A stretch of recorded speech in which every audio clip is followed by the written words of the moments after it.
My name is Chris, and welcome to the present history of the car and the physics of it. This is a two-part video with the first part addressing the history of the car, and the second part will look into the physics of the car. The history of the car is a rich one, being a part of many ups and downs as well as dreams that have either come to light or have crashed and burned, sometimes literally. It all started at the dawn of the 20th century with the idea of moving from horse-drawn carriages to horseless ones. As such, the car was born as a luxury item due to its price to manufacture. With the technology having so much potential, however, a wave of manufacturers made a push to create cheap cars for the masses. The most significant of these manufacturers was Henry Ford, who launched one of the first automatic production lines in 1913 that revolutionized mass manufacturing goods in every industry. What followed was the birth of an industry and a century of evolution, crashes, and a few adjustments here and there for the technology of the car. It caused a major turn for transportation, with goods being able to be shipped more efficiently, and travel, long or short, became more practical. Also, as time went on, cars became more cheaper and faster to boot by advancing the mechanics of the car, the production cycle, as well as the materials used. However, that is not to say that there were no hiccups along the way. Initially, roads and infrastructures were not accommodated for the car, so driving was not exactly stable. And when the number of cars on the road increased rapidly due to them becoming commercially available, traffic became a major issue.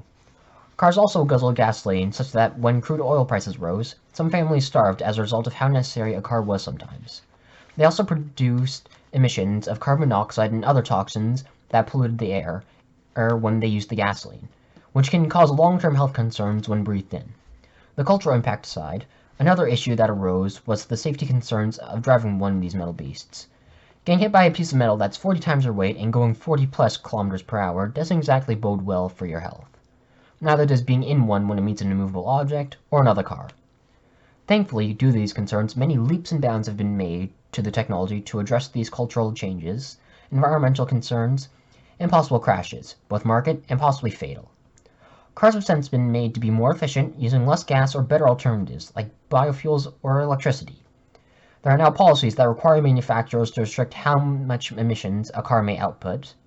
Infrastructures like highways and asphalt roads have been made with cars in mind, and now connect towns to cities, cities to capitals, capitals to countries, and countries to continents.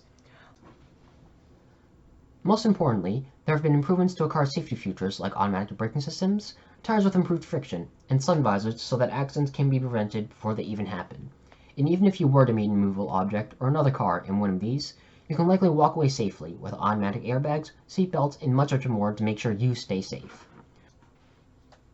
So what does this mean in our present day? Well, it means that you can go from A to B without walking for hours on end. It has meant the birth of many industries. Manufacturing jobs were created to make cars, truck and taxi drivers became careers to transport more goods and act as a service respectively. Car mechanics popped up to fix cars when they broke down. Also, participation in recreational sports professionally, like drag racing, became available and viable career pursuits in thanks to this technology. So overall, the invention of the car caused a revolution in terms of accessibility, transportation, and many other things that we hold dear. My partner Krill will now begin the second part, explaining some of the ways physics is applied to cars. Thank you, Chris. I will now explain the physics associated with this technology, as well as introduce some features of cars that make driving safer and more practical. In terms of the practical usage of cars, the obstacle most frequently encountered by many new drivers is learning how to turn a corner safely, and which speed is appropriate for the type of turn. Due to this, we can apply the physics concept of centripetal acceleration to find out the maximum safe speed that one can take a corner at. This speed, of course, varies on the type of corner, as some places have flat turns, such as intersections and twisting roads, while other turns can be banked, meaning that the road is tilted to allow for turning at higher speeds, such as a highway exit ramp. This presentation will focus mainly on the difference between banked and unbanked curves, as well as other factors that may affect the ability of the driver to safely turn a corner. There are many factors other than the speed that the driver maintains that can affect the ability of said driver to make a turn, such as friction between the tires and the road, as the difference in friction will reduce the speed that is possible for the turn, and the car may spin out and cause an accident on the road. For example, icy and wet roads have vastly different coefficients of friction to dry asphalt, meaning that not only will the driver need to be more cautious and reduce their speed during a turn, but also increase their braking distance so that they can first obtain the safe speed needed to not cause the car to slide during the turn. Two important turns for describing the sliding of the car are understeer and oversteer, which means that the car either cannot turn enough and starts veering towards the outer edge of the corner, or turns too heavily to the point where the rear end slides out respectively. The final two factors that can play a major role in the turning ability of the car are the car's handling and the center of gravity of the car. The car's handling includes how stiff the suspension is, the wheelbase size, and the weight distribution, while the center of gravity of the car determines how likely it is to tip over.